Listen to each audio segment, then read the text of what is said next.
साथियों नमस्कार, स्वागत है आप सभी का आपके अपने चैनल आर्यम स्टडी 24/7 में। तो साथियों हम लोग पढ़ रहे हैं विश्व का भूगोल, जिसके अंतर्गत हमारा जलमंडल टॉपिक चल रहा था।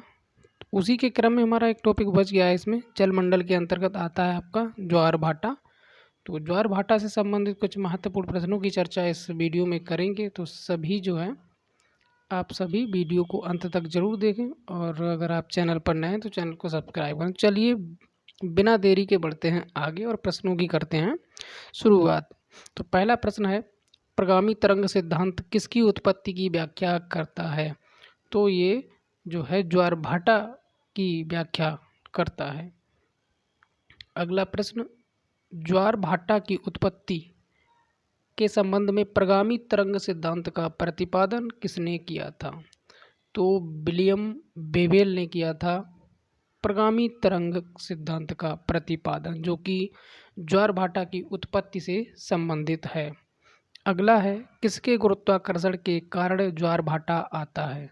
तो ये पृथ्वी पर सूर्य और चंद्रमा के गुरुत्वाकर्षण के कारण जो है ज्वार भाटा आता है।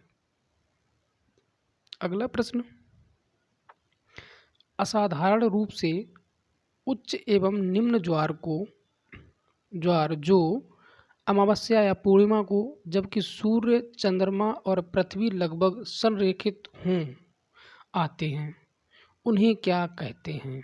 तो उन्हें कहते हैं बृहद ज्वार या स्प्रिंग। ठीक है।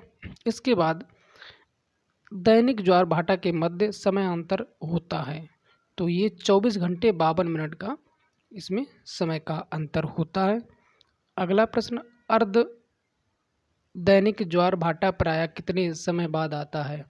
तो अर्ध दैनिक ज्वार भाटा जो है वो 12 घंटे 26 मिनट, यानी कि जो पूरे दिन में आ रहा था 24 घंटे कितना था आपने देखा होगा 52, तो वही उसी का आधा हो जाएगा, आधे दिन का। ठीक है, 12 घंटे 26 मिनट। अगला प्रश्न है, चलिए थोड़ा ऊपर बढ़िए। हाँ चलिए, जब सूर्य एवं चंद्रमा पृथ्वी के निकटतम पहुंचकर सीधी अवस्था प्राप्त कर लेती है, तो ऐसी स्थिति में आने वाले ज्वार को क्या कहते हैं? तो इसे सर्वोच्च ज्वार कहा जाता है। अगला प्रश्न, ज्वारों की उत्पत्ति के लिए उत्तरदायी कारक है? तो ये पृथ्वी का अपकेंद्रीय बल तथा चंद्रमा एवं सूर्य का गुरुत्वाकर्षण बल। साथियों याद कर लेना आप लोग क्या क्या है। ज्वारों की जो उत्पत्ति होती है उसके मुख्य कारक क्या हो सकते हैं? तो पृथ्वी का जो अपकेंद्रीय बल तथा चंद्रमा एवं पृथ्वी का गुरुत्वाकर्षण बल। आगे बढ़ते हैं।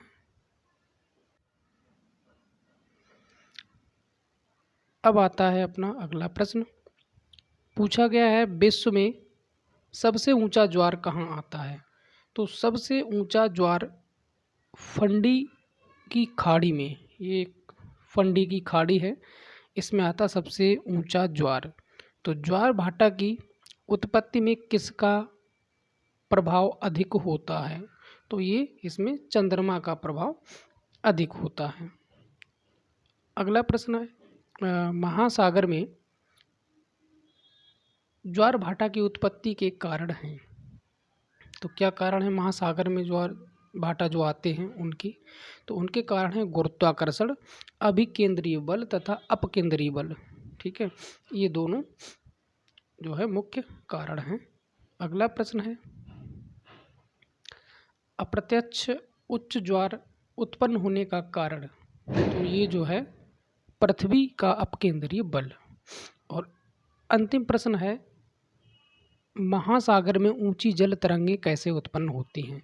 तो ये चंद्रमा से उत्पन्न होती हैं। तो ये कुछ महत्वपूर्ण प्रश्न, थोड़े से प्रश्न थे इस टॉपिक में ज्वार भाटा से संबंधित, उनको इस वीडियो में कवर किया।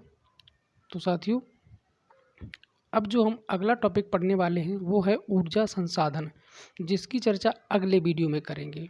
फिलहाल इस वीडियो में बस थोड़े से ही प्रश्न थे, वीडियो भी ज़्यादा लंबा नहीं, तो आप लोग आराम से देख सकते हैं। तो उम्मीद करते हैं तैयारी आप लोग कर रहे होंगे। सबसे मुख्य तैयारी अभी एक ही है, ज़्यादा तो कुछ है ही नहीं। कौन सा यूपीपीएससी आरओ वही चल रहा है। और ज़्यादा कुछ है नहीं, तो आप सभी तैयारी में लगे रहें, करते रहें और तैयारी जो है। तो चलिए फ़िलहाल इस वीडियो में इतना ही। मिलते हैं कल फिर अगले टॉपिक के साथ, ऊर्जा संसाधन। तब तक के लिए नमस्कार, जय हिंद, जय भारत।